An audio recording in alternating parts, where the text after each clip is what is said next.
¿Qué tal? Muy buenas tardes, bienvenidos a otro programa de Visión Global. Tenemos las 18 horas, 6 p.m. aquí desde España.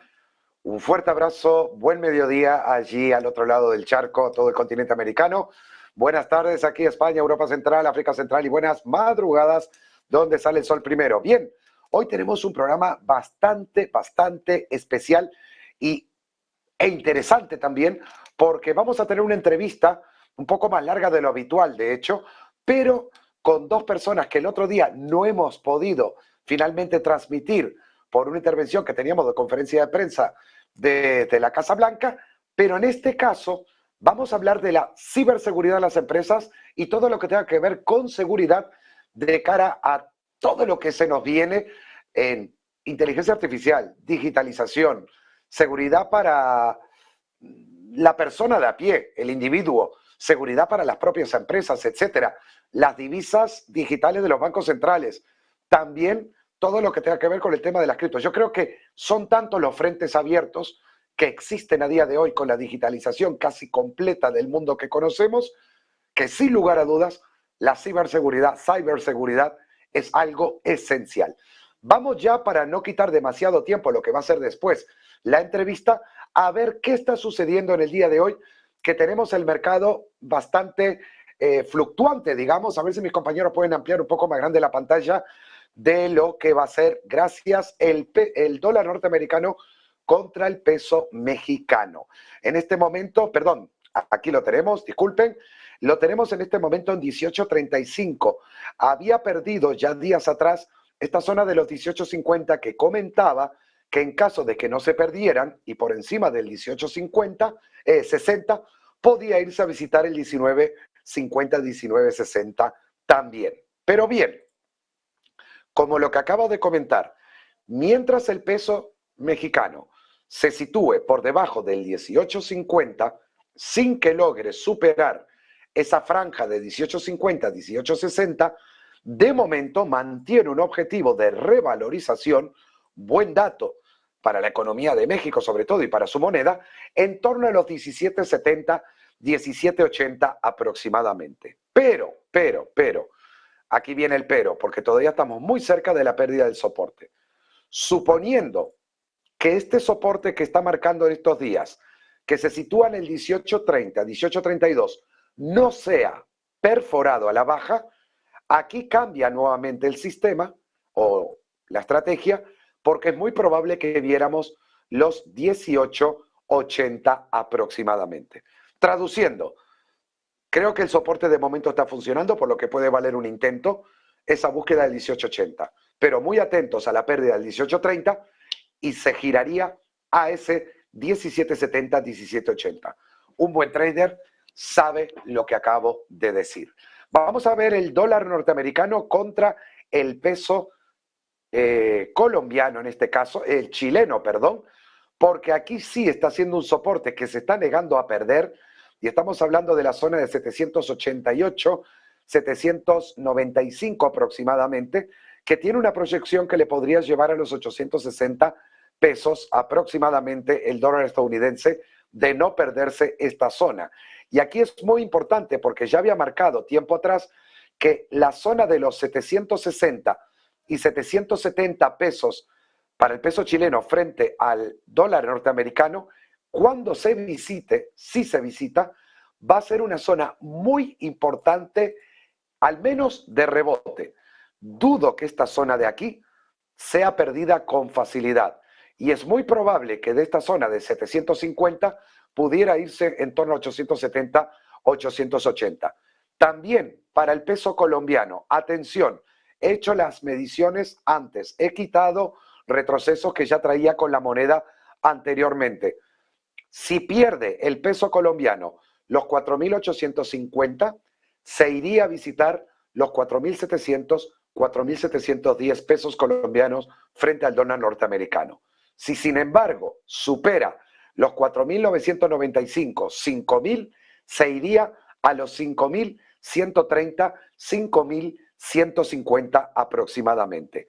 Ahora, justo haciendo apoyo en el techo de la bajista, algo que si perdiera los 4.900 y está a 13 a tan solo 13 pips de que esto sucediera, creo que le llevaría a los 4.860 de forma muy rápida y probablemente perdiera ese soporte para buscar el nivel que comenté anteriormente. Así que atentos al peso colombiano. Si me tengo que inclinar por una dirección o la otra, creo de momento que el throwback o retroceso en base a esta figura de hombro, cabeza, hombro invertido y por haber hecho una falsa ruptura al alza de este techo de tendencia que ya venía ahora en el corto plazo desde el principio de noviembre del 2022, le puede llevar a estos niveles de 4.750 y 4.700 también. Y ahora sí, a mi compañero desde México que está conectado, a José Ricardo Rangel. Muy buenos mañanas, mediodías casi allí. Mi querido Gabriel, muy buenas tardes, casi son las 11:06 aquí en México. Te mando un fuerte abrazo y te doy unas noticias rapidísimas antes que vayamos a la entrevista, y es que ahí te va. ¿Quién crees? Nosotros aquí en México tenemos una empresa regiomontana que ha sabido pues librarla muy bien, la verdad, en la parte de comercio, muy enfocada en la parte no solo de Coca-Cola, no solo en la distribución de esta marca pues icónica a nivel global que es Coca-Cola, sino también cerveza. Y es que recordemos que hace algunos años pues adquirió la parte de Heineken. ¿Y quién crees que la acaba de comprar el día de hoy? Bueno, pues Bill Gates compra el 3.37% de participación de Heineken que tenía FEMSA. Y lo cual pues es curioso porque la fundación de Bill Gates estaba muy pues comentando sobre los cuidados del agua, etcétera, y bueno, adquirir una cervecería o por lo menos el 3.37 de acciones de una de las cervezas pues también más grandes a nivel global, pues hace ruido, ¿no? Por otro lado, déjame te platico, dejemos menos los números y más la estrategia administrativa, porque también FEMSA acaba de ganar una imposición, sobre todo para las personas que fuman. Aquí en México, pues se impuso hace algunos días, un mes aproximadamente, una ley para no mostrar los paquetes de cigarros, todo lo que es el tabaco, y bueno, pues estaban cubiertos. La realidad es de que ha bajado muchísimo el consumo de de los cigarros a raíz de que ya no se están promocionando.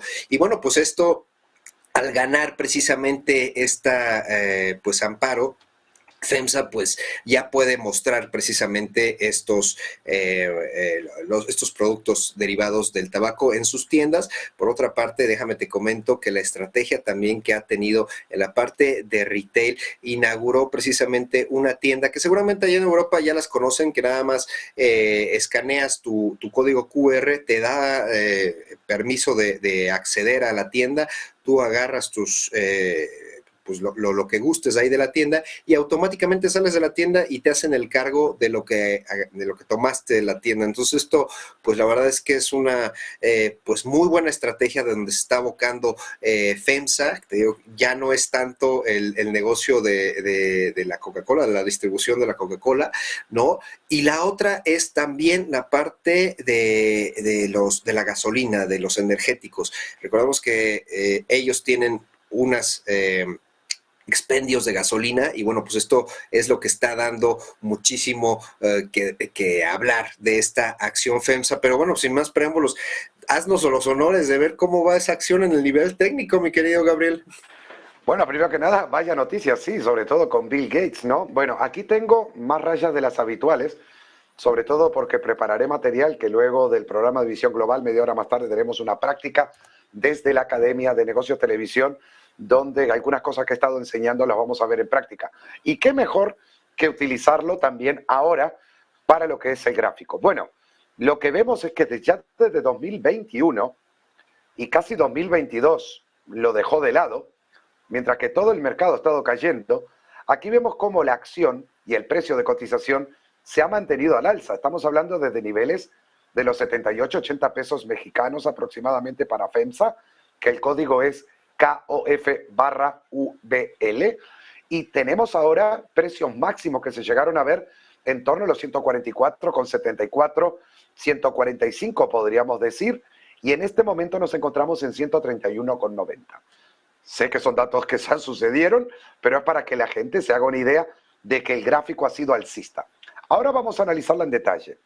Lo que estoy viendo aquí, en diario, es una pequeña zona de suelo que parece que el título está haciendo con casi ánimo de lo que puede ser un hombro cabeza hombro invertido. Muy similar la figura, similar, no igual, a esta otra de aquí. Las proyecciones que las tracé en horario me dan aproximadamente los 135,40 como objetivo y quizás también la zona de 138,70 como objetivo. ¿Qué no debería pasar? Pues que no pierda los 129 pesos, 129 pesos con 50 en este caso. Si no los pierde el precio de cotización, estos dos objetivos alcistas se podrían visitar de cara a lo que es en diario. Pero en horario y observando tenemos bandas de Bollinger casi en paralelo, lo que anuncia un movimiento importante en horario para el precio de cotización de esta empresa, con un disparo que puede ir al alza o a la baja casi de igual magnitud. O sea, algo va a pasar y se está acumulando aquí un movimiento que vendrá. Segundo, por lado de Parabolic SARS, aunque sigue siendo un lateral, las señales no son muy buenas, pero nos está dando giro alcista. Y por otro lado, la media móvil aquí, que tengo de 20 sesiones, que la marqué aparte con una exponencial, porque después veremos en la práctica de la academia, porque me está indicando de que está siendo una zona de apoyo importante en horario. El soporte el que comenté, y yo este retroceso bajista que tracé, el impulso bajista, me da los retrocesos en el 135 con poquito y en los 138,50, que cuando pasé a diario, veo que coincide el objetivo con la zona media de la banda de Bollinger cuando un precio visita la zona baja. Por lo que traduciendo, de 1 a 10, me inclino con un 8 para que el precio de esta acción muy probablemente suba. ¿Te ha gustado? Pues vamos a esperar, sí, precisamente tenemos muchísimas noticias que pues están dando el dato ahí con FEMSA. Y si me lo permites, antes de entrar a la entrevista, mi querido Gabriel, una nota que seguro te va a gustar, y es que el día de hoy la startup aquí, Stage Meta, dio a conocer que pues va a lanzar el universo de Avenida Presidente Mazarik. Avenida Presidente Mazarik es una de las más grandes a nivel México, es yo creo que comparable con la Quinta Avenida allá en Estados Unidos, y es que pues la subieron a la parte del metaverso, en donde pues van a estar buscando precisamente inversionistas, la parte empresarial, y bueno, pues esto está utilizando una tecnología blockchain. Yo creo que sería interesante, si estás de acuerdo, que los invitamos la próxima semana para que nos hablaran más al detalle. ¿Cómo ves, Gabriel? Me encantaría la idea, me encanta la idea y creo que puede ser un grandísimo material.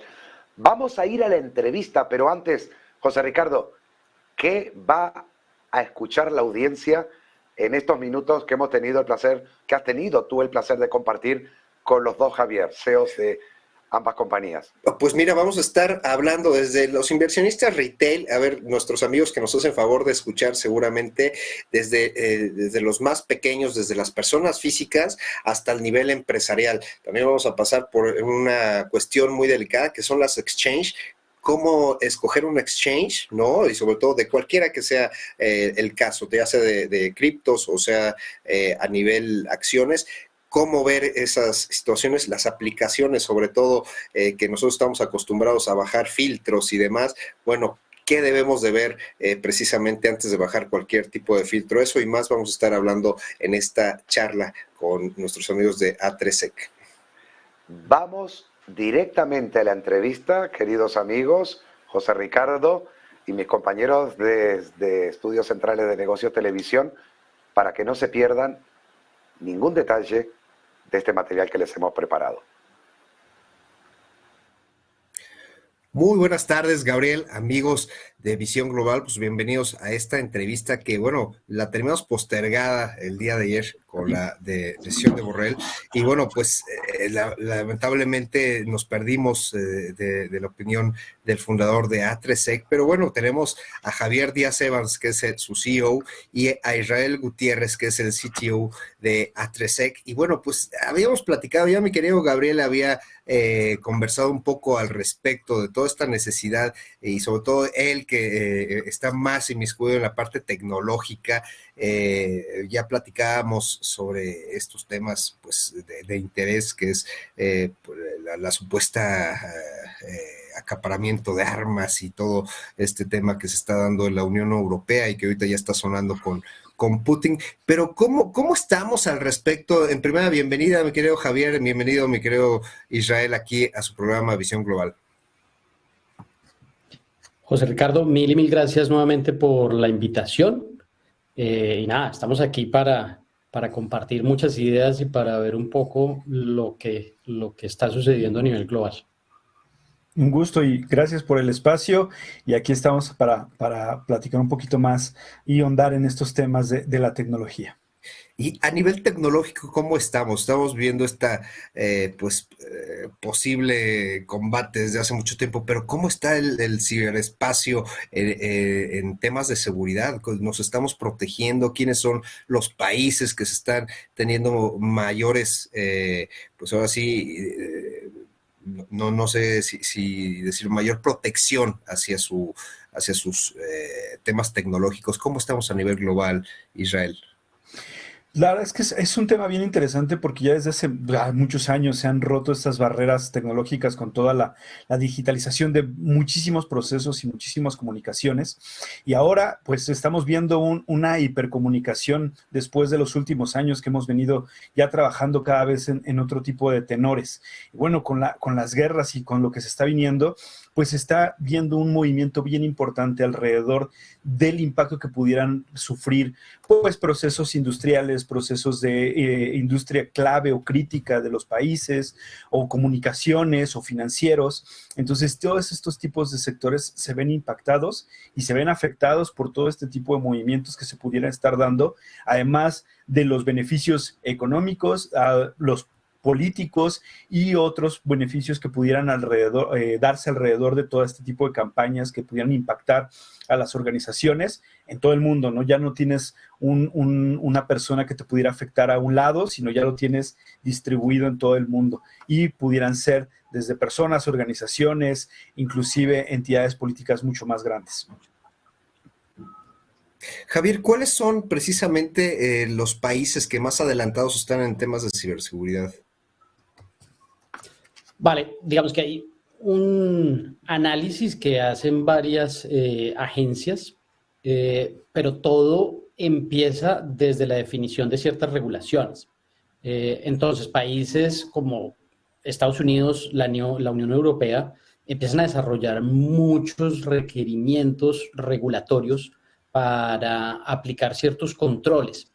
Y de los temas que estamos viendo, sobre todo en los últimos días, es que para sectores como el financiero, para sectores donde es infraestructura crítica, ya empiezan a decir que los miembros de las juntas directivas o los directores ejecutivos de las organizaciones son responsables de la ciberseguridad. Entonces eso pone en otra perspectiva lo que es la ciberseguridad. Antes creíamos y sentíamos que la ciberseguridad era un problema técnico, pero ya desde los últimos reportes de los riesgos mundiales del Foro Económico lo están mostrando como un riesgo a nivel nación, a nivel corporativo, y ya entendemos que es un riesgo de negocio y es un riesgo de la misma población. Eventos que sucedieron el año pasado que abrieron los ojos y que empezaron a preocupar a los gobiernos fue Colonial Pipeline, que fue ya un sector de hidrocarburos que fue afectado por un ransomware. Hemos tenido anteriormente centrales nucleares que se vieron afectadas también por malware.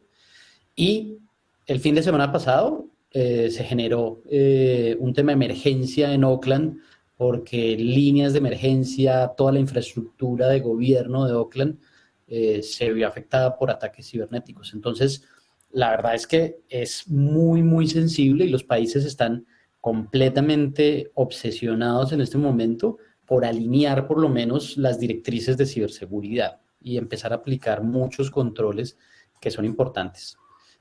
Ayer cuando arrancamos hablábamos de, tenemos es que unirnos y tenemos que ser mucho más solidarios y tener un ecosistema para enfrentar estos agentes de amenaza que están desarrollando unas capacidades impresionantes. Entonces, ¿Qué es lo que sucede ahí? Precisamente, ¿qué es lo que sucede ahí, Javier? ¿Por qué esta, pues ahora sí que difusión de falta de consolidación? ¿Qué es por el gremio? ¿Es por la parte pública, privada? ¿De dónde viene esta falta de consolidación? Yo creo que los gremios se empiezan a unir, ahorita los países empiezan a unirse, pero lo que sí hemos visto es que los agentes de amenazas fueron mucho más eficientes uniendo esfuerzos y desarrollando capacidades. Antes, si tú veías un poco la parte psicológica del atacante, pues ellos o querían reconocimiento o querían tener algún tipo de cash out de sus acciones, algún beneficio económico.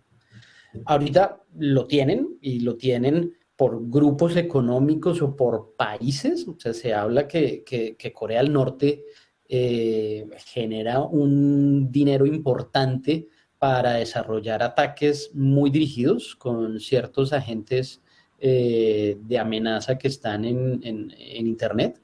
Y otros países también se dice que están relacionados con esa inyección de inversión ante ataques. Entonces, ellos se han organizado mucho mejor y están utilizando herramientas muy avanzadas y mucha tecnología para ejecutar sus ataques.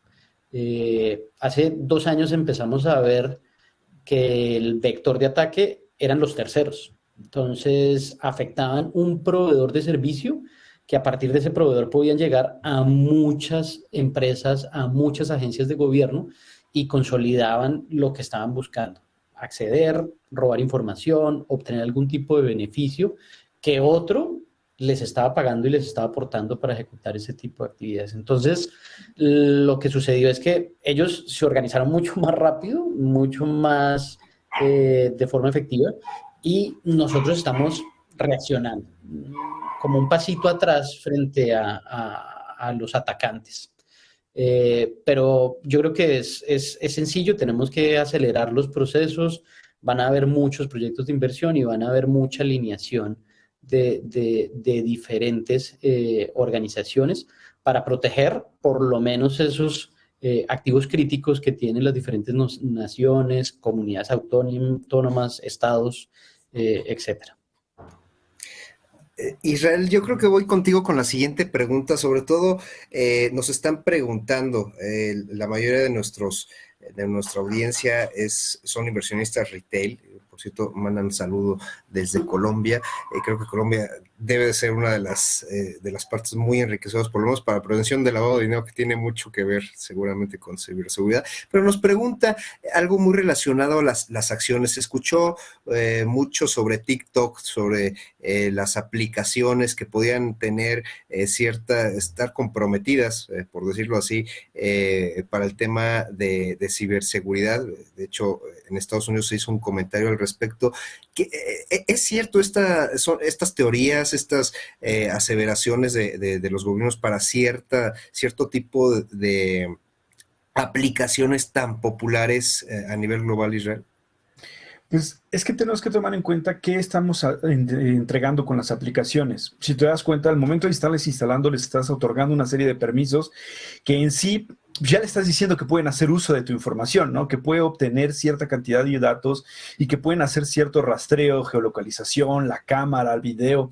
Ya puedes empezar a hacer tantas cosas que al final de cuentas, al poder hacer eso, quien esté controlando la aplicación y las personas que estén logrando mantener esa información dentro de sus servidores, pues van a poder hacer múltiples actividades con ellas, minería de datos, empezar a obtener cada vez más y más información. Y bueno, si las están siendo controladas por organizaciones que tienen algunos otros fines, además de proveer una plataforma de entretenimiento, pues claramente van a poder hacer uso de otras capacidades, ¿no? Ya veíamos las aplicaciones estas como las de FaceApp o otras que utilizaban toda tu red de contactos para poder empezar a diseñar campañas orientadas a tus gustos y empezar a hacer algunas tendencias con respecto a decir sí o no se pudiera hacer algún tipo de actividad. Entonces, yo creo que todas las aplicaciones, incluidas TikTok y muchas otras, que están colectando una gran cantidad de información, lo están haciendo con múltiples objetivos y además lo están viendo que pueden utilizar esos objetivos de diferente forma. Ya al colectar tanta información, se pueden empezar a realizar diferentes actividades, algunas con un origen un poco más ilícito que otras, y que, bueno, pues de ahí se están derivando muchas tendencias de legislaciones y de notificación a las personas y a los usuarios de qué tipo de información están permitiendo obtener y qué más está trayendo ese tipo de aplicaciones. Entonces, las legislaciones están permitiendo que tú estés enterado de qué van a hacer con tu información y hasta dónde puedes decir si sí o no la van a poder utilizar. Pero las aplicaciones, pues al final de cuentas van a poder decirte, si la quieres utilizar, pues dame acceso a todo esto. Y si no, pues no lo tengas y listo. Y están utilizando una serie de campañas y una serie de elementos promocionales, pues para hacerlas cada vez más atractivas y que tengan una masa de usuarios más alta. Y siempre van a permear un riesgo, sí, si la información que nosotros estamos subiendo ahí cada vez es más delicado, cada vez es más el boom de nuestra vida. Todas las aplicaciones gratuitas, al final de cuentas, el producto es uno, ¿no? Todas las aplicaciones que tú tengas que sean gratuitas, pues tú eres el producto porque les estás dando información y les estás dando datos que van a utilizarlos de una u otra forma. Algunas ocasiones pues van a ser formas más intrusivas o que van a utilizar esa data para construir algún elemento que te pueda hacer una tendencia de escoger algo en contra diferente a lo que hubieras querido, o que te van a hacer algún objetivo más particular, ¿no? Y obtener información.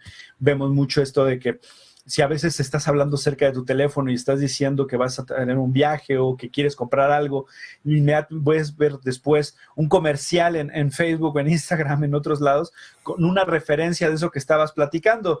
Y te están escuchando, pues sí, sí te están escuchando y están empezando a crear comerciales orientados a lo que estás diciendo. Y si lo pueden hacer en ese momento, ¿en qué otros momentos no lo van a poder hacer?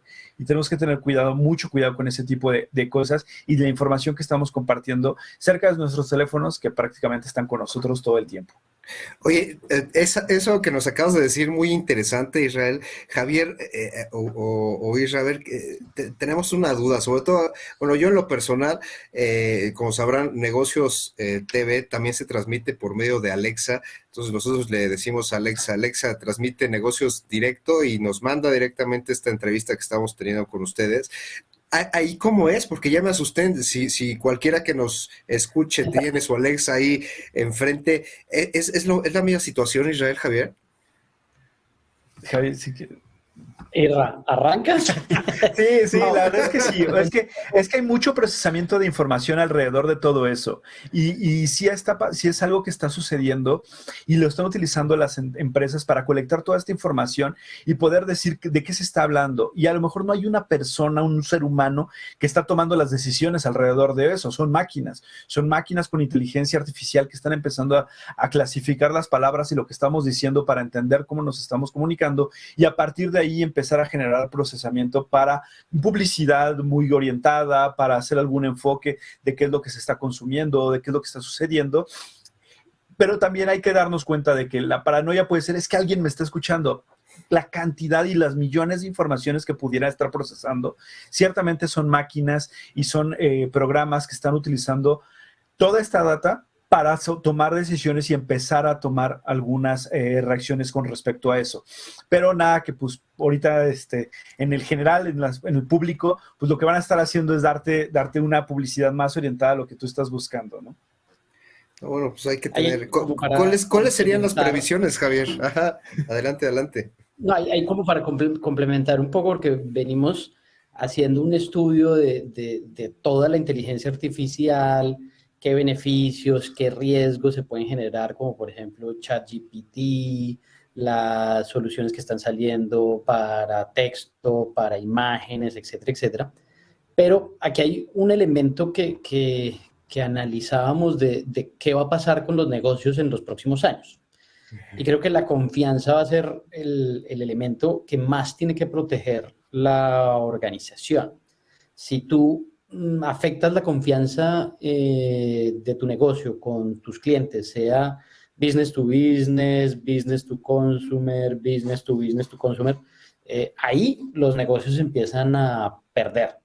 Entonces, claro, tanto Amazon, Facebook, Google, todos están sacando el máximo provecho de perfilarnos y de saber exactamente nuestros gustos y si, digamos, nos sirve a nosotros y nos ayuda a obtener lo que queremos de una forma más efectiva con la mayor cantidad de información, no lo vamos a ver mal. Pero si esa información se utiliza para otros fines diferentes, es donde empieza a afectar esa confianza de las organizaciones. Y hay muchos ejemplos. O sea, hace un par de semanas se hablaba del tema de Telegram. Telegram, pues, se difundió mucho. En Estados Unidos utilizan muchísimo Telegram y salió hace 2 semanas que el gobierno de Rusia va a empezar a hacer el análisis de todos los mensajes de Telegram. Y al principio lo que hablábamos de Telegram es que era mucho más seguro porque todas las comunicaciones estaban cifradas, pero por supuesto, si el desarrollador tiene la llave de acceso a ese conocimiento y el gobierno le pide esa llave de acceso, pues el problema va a estar en esa confianza, en qué va a terminar haciendo con eso y qué beneficio propio le saca. Entonces, pasa lo mismo con las herramientas de speech to text, va a pasar lo mismo con el ChatGPT, y es si ellos afectan la confianza, pues esa organización o ese servicio va a empezar a perder atracción e interés dentro de las personas. Oye, ya creo que podemos cerrar un poco el tema, pues personal por parte del ciudadano promedio. Ya nos estabas dando un adelanto precisamente de los ataques que estuvieron a ciertos sectores, como lo es el energético, que es el que está muy sonado. ¿Qué otro sector puede ser sensible y puede afectar? La mayoría de nuestros amigos que nos hacen favor de escuchar, pues tiene inversiones en distintos sectores, está pensando en acciones, pudiera estar pensando ahorita que nos están comentando sobre Google, sobre Facebook, y decir, bueno, pues si Google no tiene una pues ciberseguridad blindada, pues a lo mejor puede llegarse a dar el caso que algún país le requiera cierta información. A ver, aquí en México, ¿cómo estamos al respecto a nivel Latinoamérica y por supuesto en España en esta situación de regulación, de requerimientos por parte del gobierno? Ok, a ver, te cuento un poco con los datos. Digamos que el sector más afectado en términos de ataques desde pandemia es el sector salud, ¿sí? La mayor cantidad de incidentes de ciberseguridad están enfocados en ese sector. El tercero dentro del listado es el financiero, que sigue siendo uno de los sectores más afectados desde que arrancamos, porque es donde podemos hacer cash out de cada una de los ciberataques que se ejecutan. Y otros sectores, pues son sectores de telecomunicaciones, el sector de energía, que vienen teniendo un incremento interesante. Y piensa un poco en la visión que hay detrás. Desde la guerra con Ucrania se empezaron a disparar todos los ataques que iban hacia ese mundo de infraestructuras críticas. ¿Y qué es lo que estamos viviendo? Piensa que todas las infraestructuras críticas pues tienen una red de comunicaciones separada a la red de tecnología, de Internet como la conocemos, de los equipos conectándose a diferentes servicios, que es lo que llamamos nosotros la red de operación. Y la red de operación es cómo se controlan todos los sensores, todos los elementos de esa red de distribución o esa red de prestación de un servicio, que puede ser la energía, petróleo, acueductos, etcétera, etcétera. Y todos esos dispositivos en la actualidad, con esa transformación tecnológica, con esa revolución industrial que hace un año hablábamos de la revolución o la transformación 4.0 y ya ahorita estamos hablando de la 5.0, y es que todo ese mundo está interconectado y son un montón de dispositivos que tienen conexión directamente con Internet. Por lo tanto, esos dos mundos, el mundo físico y el mundo virtual de Internet, como lo conocemos, se están uniendo. Entonces, ya desde nuestra casa podemos monitorear un acueducto, podemos monitorear una central nuclear.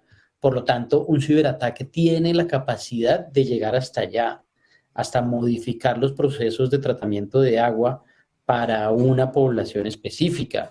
El gran ataque de la central nuclear del 2014 lo que tenía era la capacidad de cambiar la velocidad de las aspas de la central nuclear. O sea, si cambiaba un poco la temperatura, eso podía volar. Y el impacto ya deja de ser un impacto financiero y empieza a ser un impacto de safety, de las personas, de una comunidad que está alrededor. Entonces, si tú ves, exponencialmente se empiezan a mover los ataques hacia infraestructura crítica y las regulaciones se empiezan a ir mucho hacia allá. Todo lo que es infraestructura crítica tiene que garantizar unos niveles de ciberseguridad claros, donde tanto los directivos como las juntas directivas se hacen responsables de garantizar que se tomen las mejores medidas para reaccionar ante los incidentes de ciberseguridad. Y adicionalmente, pues se definen unas buenas prácticas que como mínimo todos debemos tener. Ahí hay un elemento que me parece interesante y es cuando yo estaba en el sector financiero, al final de cuentas uno analiza y los controles de ciberseguridad son muchos, pero uno empieza a entender cuando es responsable de la ciberseguridad, es que uno tiene que estar un poquito mejor que su competencia. Entonces, si tú estás con unos controles adicionales, todos los ataques empiezan a ir por los lugares que sean menos difíciles, ¿sí? Donde hay un poquito más de brecha o donde no hay tantos controles de seguridad.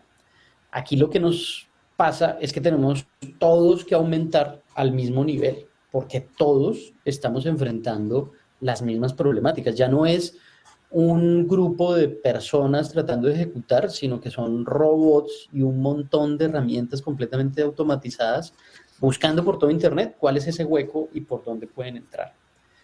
Entonces, leyes en Latinoamérica de protección de datos se están moviendo en todos los países de Latinoamérica. Muy rápidamente están saliendo las políticas generales para todas las agencias de gobierno, que es unos lineamientos claros de ciberseguridad.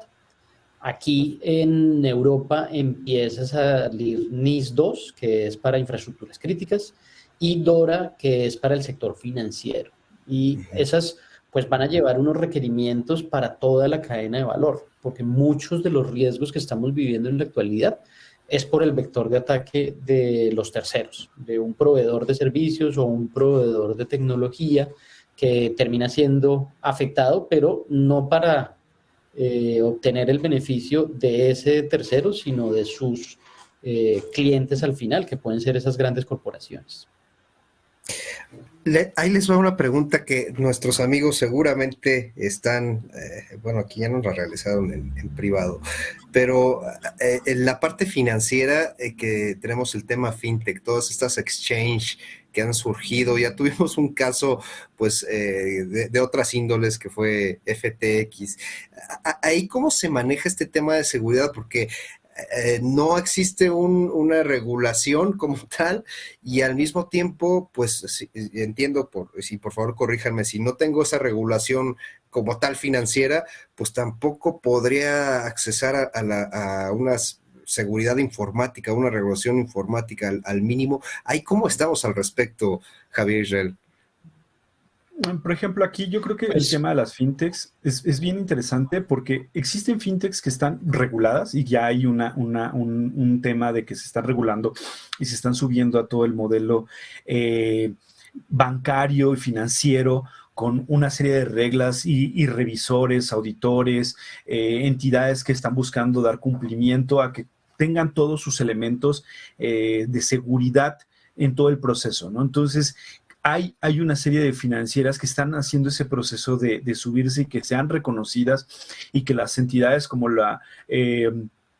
que las entidades como mexicanas que pudieran estar avalando su funcionamiento y su operación, lo hagan, ¿no? Desde el Banco de México, la CNBB, vamos, que las estén avalando como entidades financieras. Y luego están los exchange, que al final tienen otro tipo de metodología o operación y además operan con otro tipo de activos y otro tipo de bienes digitales, que también tienen sus métodos de seguridad y que también tienen que cubrir ciertos aspectos de ciberseguridad, pero se pueden dar otro tipo de fraudes y otro tipo de malversaciones, de operaciones y de usos de la información, pues derivados a lo mejor de la falta de regulación en otro tipo de aspectos, ¿no? En el uso y en el manejo de otro tipo de activos, porque ya hay fintechs que están utilizando los activos y se están permitiendo hacer una serie de operaciones tecnológicas bancarias que sí están reguladas y que están teniendo también su seguridad alrededor de todo su proceso. Entonces, caben en diferentes aspectos, o sea, son diferentes entidades las que pudieran ser algunos exchanges no regulados o algunas financieras no reguladas que apenas están empezando, pero que quieren ir al camino de la regulación y al camino de estar entregando servicios de valor a los clientes basados en unas normas. Y están los otros que son exchange, que bueno, pues que al final tampoco estamos cubriendo todos los aspectos de la operación electrónica de los mercados, a lo mejor en los criptos o en otro tipo de exchange, que no hay una regulación y que pues, tampoco se pueden subir a eso, pues porque no existe, ¿no? Entonces ellos tienen que formar su propio esquema de seguridad, pues para evitar entes maliciosos que puedan entrar y puedan afectar sus operaciones. Sin embargo, bueno, pues estamos viendo que en algunos casos existen otro tipo de malversación de operaciones que llevan a otro tipo de afectación al usuario, que era lo que comentaba Javier. Esa confianza, ¿no? Están rompiendo la confianza que el usuario les dio en hacer sus operaciones o en proteger sus activos digitales y que los están permitiendo que pues estén haciendo otro tipo de usos las organizaciones. Entonces, creo que es un ambiente bien interesante que se está desarrollando muchísimo. Apenas estamos viendo un seminario de ciberseguridad en México coordinado por la Asociación de Bancos de México en estos días, donde se está viendo todo un ecosistema de trabajo entre entidades financieras para entender la parte de la ciberseguridad y los riesgos a los que se pueden estar enfrentando, ¿no? A3C que está participando con ellos y estamos participando como patrocinador, y entonces se está viendo que están avanzando hacia esos puntos. Hay un gran camino que recorrer y hay una serie de elementos que tenemos que considerar, pero las financieras ciertamente están empezando ya hay un movimiento muy importante alrededor de la ciberseguridad que empezaron hace tiempo, ¿no? Pero que tienen que seguirse desarrollando. Ya hablábamos en otro foro aquí en Visión Global sobre el sector SOFOM.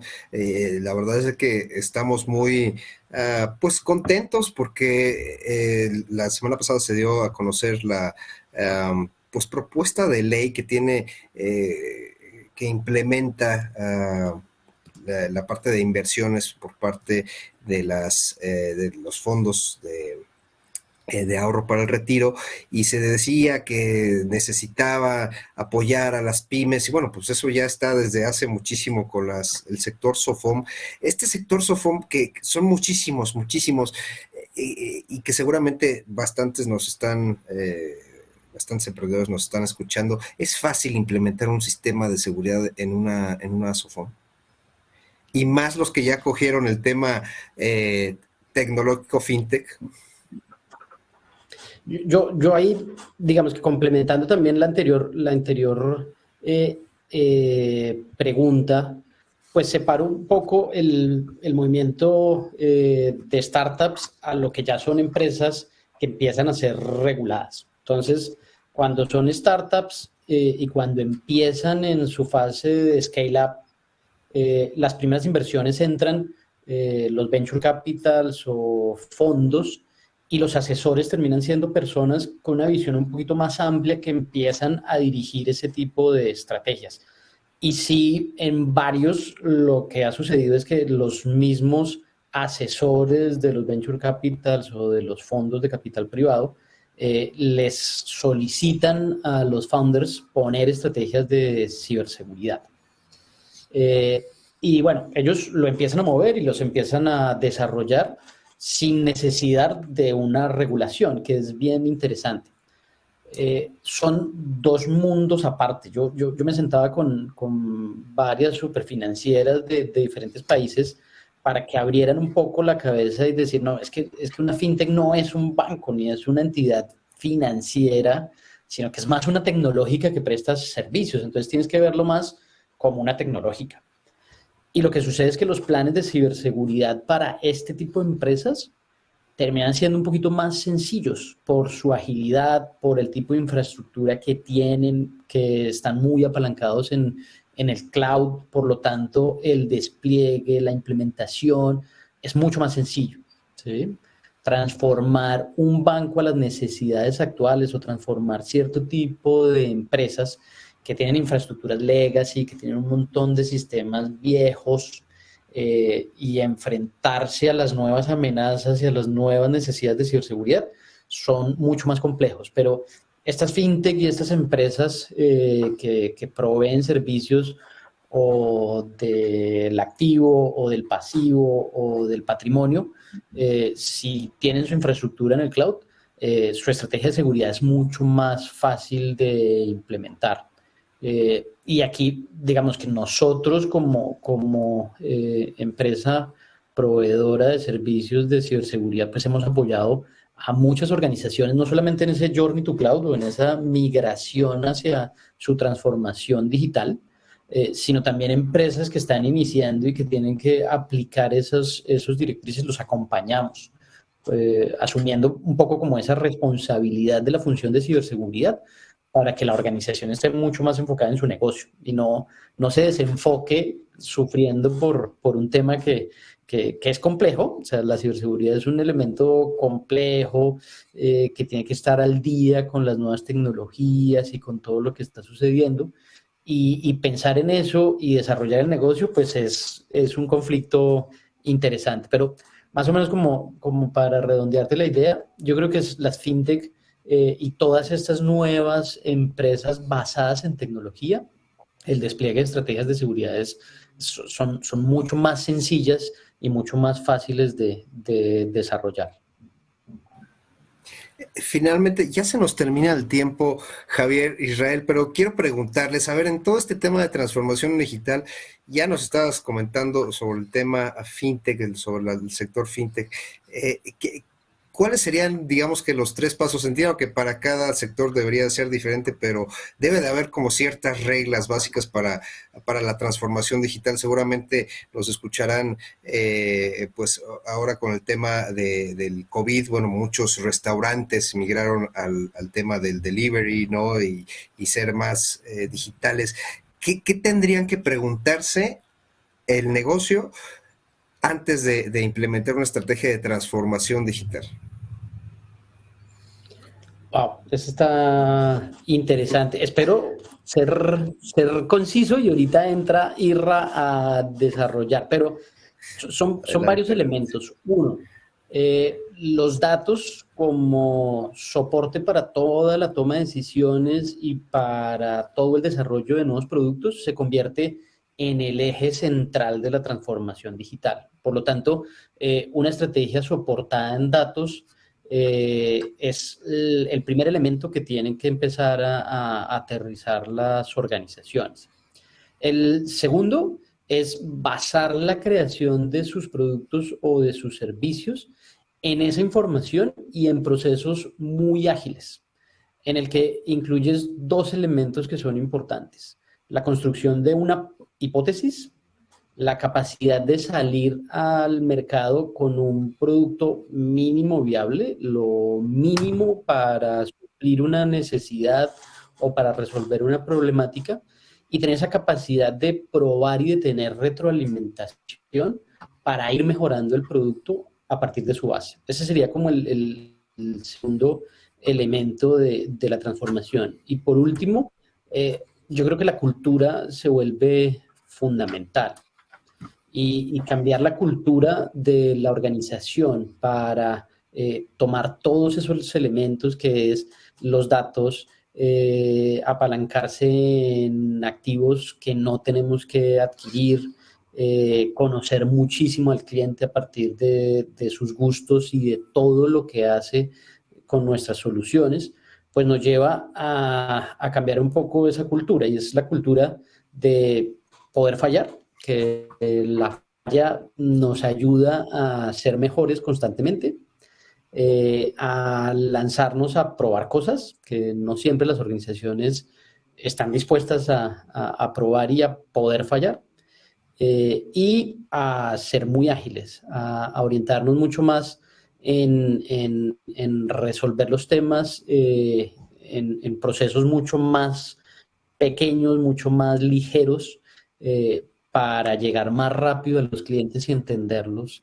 de una forma más efectiva. Eso para mí son como las tres cosas que son fundamentales en la transformación, pero Irra, profundiza, que esto es lo tuyo. No, yo creo que el tema del usuario, y creo que el conocimiento de nuestra gente, de tu receptor, ¿no? El conocimiento de tu persona usuaria que va a estar trabajando con tu producto o servicio, como dice Javier. Son nativos digitales, ya muchos de ellos estamos viviendo generaciones que están llegando como nativos digitales a hacer un montón de cosas y que están procesando mucha información y muchas actividades a través de la tecnología. Pero también existen un montón de personas y que todavía están trabajando y que todavía están funcionando con este cambio de la tecnología. Entonces, entender bien a tu usuario objetivo. Y yo creo que uno de los elementos también es cómo lo hago, cómo les doy la confianza de que la transformación digital que estamos viviendo les va a dar la certidumbre y la capacidad de sentirse adecuados en lo que están consumiendo de mi servicio o producto, que eso es la parte de la confianza, que ahorita ya estamos viendo que todo el modelo de confianza y de seguridad tiene que ser un acelerador para ese proceso de negocio y no nada más un extra a agregar dentro de mi producto o servicio. Mi transformación digital tiene que venir alineado con ese entendimiento de la persona que voy a estar llevando hacia mi proceso, hacia un proceso también de una experiencia con confianza y con seguridad, ¿no? Que esa experiencia de consumir mi producto o servicio esté siendo de algo que va a ser continuo y que lo va a estar consumiendo constantemente. Y eso solamente se gana a través de estar ganando esa confianza y la seguridad de que estamos procesando algo de forma adecuada. Entonces, yo creo que esos pasos de la transformación digital tienen que ver mucho con el entendimiento de mi cliente, mi usuario, como dice Javier, de entender, tenemos muchas data, si muchos las están utilizando para hacer mejores cosas, siempre podemos utilizarla y no olvidemos de toda la data que podamos aprovecharnos de la tecnología y de los datos que pueden estar ahí y a partir de ahí empezar a crear cadenas de consumo más seguras, de mayor confianza y con una mejor experiencia, con una experiencia al cliente, que no nada más sea de ya le dio esta experiencia al cliente, sino sea una experiencia completa, de donde nos sentamos como usuarios a gusto de consumir o de estar teniendo este producto o servicio que estamos adquiriendo y que de ahí viene esa transformación digital, ¿no? Que sea más fácil y que usemos la tecnología para que nos haga la vida más fácil, menos compleja y más agradable, ¿no? Que podamos aprovechar más los tiempos que son los claves en esta vida. Y para el usuario promedio, Javier, ya para cerrar, ¿qué le recomendarías, sobre todo al momento de darle aceptar a todas estas aplicaciones o meterse en las exchange o cualquier fintech de dudosa procedencia regulatoria? Wow. Mira, te voy a ser muy sincero. Yo era el director de riesgo y de ciberseguridad de un conglomerado de empresas financieras. Y claro, yo tenía que dar ejemplo, pero a mí también me clonaban la tarjeta. Yo también caí en ese tipo de temas. ¿Qué me parece importante? Y ese es un poco el mensaje que quiero transmitir. El ser humano es sociable por naturaleza y somos muy propensos a confiar en los otros. Y yo creo que así somos los humanos. Confiamos y no está mal confiar, pero tenemos que ser precavidos y tenemos que revisar muchas cosas antes de entregar información o de tener algún tipo de relación comercial con ciertas organizaciones o empresas que te presten servicios. Entonces, tener algo de retroalimentación, puede ser en las mismas páginas web o en internet, tener un poco de comentarios de usuarios que ya hayan tenido alguna relación con ese tipo de empresas, o también si es de un sector como el financiero, por lo menos tener algún tipo de feedback de si están con las superintendencias o con las agencias de gobierno que regulan muchas de las empresas que puedan ser startups o pueden ser fintech, tienen que tener algún tipo de licencia o para captar o para prestar algún tipo de servicio financiero. Entonces, si ya están listadas, si están en un sandbox, pues por lo menos tener esa referencia vale la pena antes de iniciar una relación con ella. Y lo que sí es claro es, cuando el servicio es gratis, tenés que pensarlo bien en ese trade-off de qué voy a entregar y qué servicio me van a otorgar, y si para mí vale la pena entregar ese tipo de información para obtener ese valor que me están entregando. Eso es un poco como el par de comentarios que le hago a la gente para verificar antes de cerrar una relación comercial con alguna de estas empresas. ¿Algún otro comentario adicional, Israel? La verdad es que yo siempre les digo, el sentido común es bien clave para todo este tipo de operaciones. Sospechemos, seamos no tan confiados, tratemos de sospechar un poco más, de dar 3 o 4 clics antes de aceptar cosas.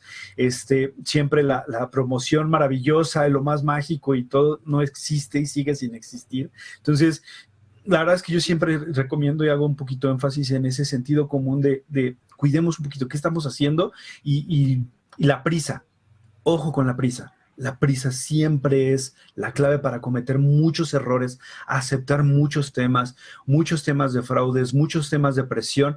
Se construyen a través de presionar a las personas para generarles un sentido de urgencia y de prisa, porque eso nos empieza a generar un tema de evitar tomar buenas decisiones. Entonces, no hagamos las cosas con prisa, más cuando se refiere a estar tomando decisiones con respecto a alguna financiera o poner nuestro dinero en algún lugar. No lo hagamos con prisa. Tengamos mucho cuidado con el acelere de decir, ya porque se me acaba el momento y estoy en el último instante, pensémoslo tantito. Yo creo que esas son las 2 recomendaciones que le hago a la audiencia, al auditorio, que tengamos cuidado con ese aspecto, ¿no? Sentido común y la prisa. Tómense su tiempo para tomar esas decisiones. Y abiertos, mis queridos amigos, aquí estamos en Visión Global, precisamente, tanto Gabriel como un servidor, para cualquier duda que tengan al respecto, ya sea él es más especialista a nivel Europa, bueno, pues les puede decir qué exchange sí está regulada, y yo aquí con mucho gusto en México, qué exchange no está regulada, qué fintechs, ya hemos hablado mucho de estas fintechs que ya están reguladas, que se puede hacer inversiones aquí en México, pero pues no nos dejemos ir precisamente con falsas promesas y así de forma rápida. Israel Gutiérrez, CTO de A3Sec, te agradezco muchísimo. Javier Díaz Evans, muchas gracias, CEO de A3Sec, gracias por estar aquí en Visión Global, les agradezco muchísimo su tiempo. Gracias, que tengan un excelente día. Mil gracias por el espacio. Un fuerte abrazo. No, hombre, gracias a ustedes, un fuerte abrazo. Buen día. Hasta luego. Bueno, sin lugar a dudas, una muy interesante entrevista. Se han tocado puntos muy importantes en ella también. Estaba leyendo también lo que la audiencia iba comentando. Y bueno, hay un poco 2 grupos, o un grupo mayoritario diciendo de que indudablemente hay que escapar a la red, hay que escapar a la digitalización, pero es que ciertamente sería una solución, pero es que el mundo ya está girando en la otra dirección. Y ponerle un freno y dar vuelta atrás a ese avance tecnológico, a todo lo que se nos viene a nivel de tecnología, y que todavía no entramos en la inteligencia artificial de lleno, porque cuidado, la inteligencia artificial puede llegar a ser muy, muy poderosa. Creo que ni siquiera somos conscientes de a qué punto puede llegar a serlo. En estos últimos 3 días me han estado pasando material, que no voy a comentar ahora, de lo que ya se está intentando que haga la inteligencia artificial para un usuario final. Y es realmente increíble. Puede cambiarlo todo y de una forma que todavía nadie se lo imagina. El problema es, el problema va a ser en las manos de quien caiga. Porque la inteligencia artificial, con ese poder, en las manos equivocadas, puede hacer mucho daño. Y también en las manos adecuadas puede crear cosas magníficas, desde inversiones a lo que se nos ocurra. Una vez soñé con un Estado, un país, una nación gobernada por la inteligencia artificial. Espero que un día lleguemos a eso. Sin lugar a dudas, serán mucho más aptos de lo que muchos seres humanos pseudo políticos intentan hacer por nosotros.